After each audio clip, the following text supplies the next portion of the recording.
Պատերազմը գցեցին մեր ջեբը ու գնացին այո ամոթա որ մենք թույլ տվեցինք որ պատերազմը այդ խապկանքը այդ սուտը գցեցին մեր ջեբը ու իրանք թռան որտեղ ես գիտեք ինչն եմ հիշում ես դրա մասին գրել եմ Սերժ Սարգսյանին տանում են դատը 2020 թվականի հունվարին տանում են դատեն կոռուպցիան բանը մեգաֆոնը վերցնում ասում է Արցախը երբեք չի լինելու Ադրբեջանի կազմում Ինչ Արցախը ինչ է խոսում ասում են Ես ինչի մասին եմ խոսում, իրանք տարել են Ղարաբաղի հարցով են դատում։ Իրանք շատ լավ գիտեին, իրանք ապրիլյան պատերազմի ժամանակ այդ ամեն ինչը գիտեին։ Այդ է մեր քաղաքական ամոթը, որ մենք նոր էինք ու չենք պատկերացնում, որ այդ աստիճանի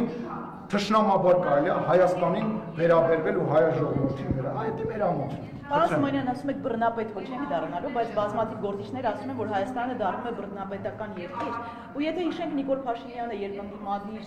գործիչ էր, ազգային ժողովում նրա ելույթները ավելի սուր էին։ Հարկելիս, այդ բազմաթիվ գործիչները, որ ասում են բռնապետական երկիր,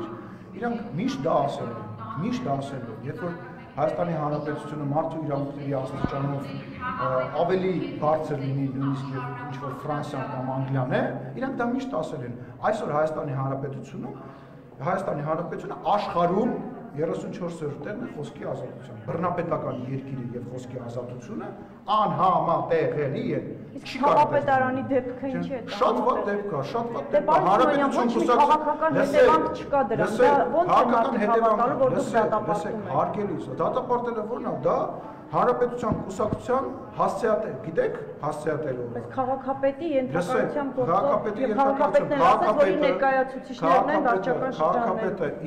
քաղաքապետը իր կարծիքը ասել է, ես 100 անգամ ասել եմ, մեր այդ վարչապետը ասել է,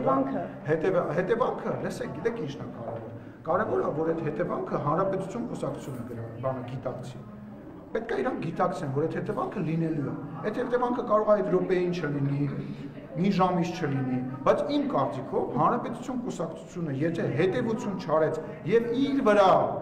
քաղաքական պատասխանատվություն չվերցրեց, Հանրապետություն կուսակցությունը ինչպես մի 6 ամիս առաջ բարձր արդյունքներ գրանցեց եւ վստահություն ստացավ ժողովրդից, դրա հակառակն է ստանալ։ Դրա հակառակն է ստանալ։ Դուք կողմ եք, այսինքն ԿՊ-ն ամեն դեպքում կարծում է, որ չպետք է պաշտոնավարի, բայց դա թողնում եք Հանրապետություն կուսակցության որոշման, ես ճիշտ եմ հասկանում։ Ճիշտ եք հասկանում։ Այսինքն դուք կարծում եք, որ ինքը չպետք է չպաշտոնավարի։ Ես կարծում եմ, որ ինքը պետք է պատասխանատվություն վերցնի իր վրա եւ Հանրապետություն կուսակցությունը ինչ որ ասում է Արամ Սարգսյանը ճիշտ է ասում։ Ինչ որ պատճառաբանություն բերում է,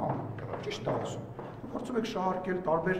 աշխարհակաղակական խաղեր, հա, որ ասել ոչ է գնացել դա։ Լսեք, դա էլ է պատճառը, իհարկե դա էլ է պատճառը։ Ես ասում եմ դա պատճառ չի։ Լսեք, ամեն ինչ ինքը ճիշտ է ասում, հարցը դա չի, այսինքն այն բանը, որ Հայաստանի Հանրապետությունում գործում են ինչ-որ մարդիկ, ինչ-որ խումբ մարդիկ, ինչ-որ մարդիկ, որոնք ակնկալիքներ ունեն, որ իրանք անունը կդնեն բլոգեր, կեթան Մոսկվա կամ կեթան մեկ այլ երկրի մայրաքաղաք, կեթան ու կասեն մենք ձեր շահերը պաշտպանում ենք, մեզ միացած բուջուրիկ մեդալ տվեք եւ թուղթ տվեք, ակնհայտ է։ Հիմա մի րոպե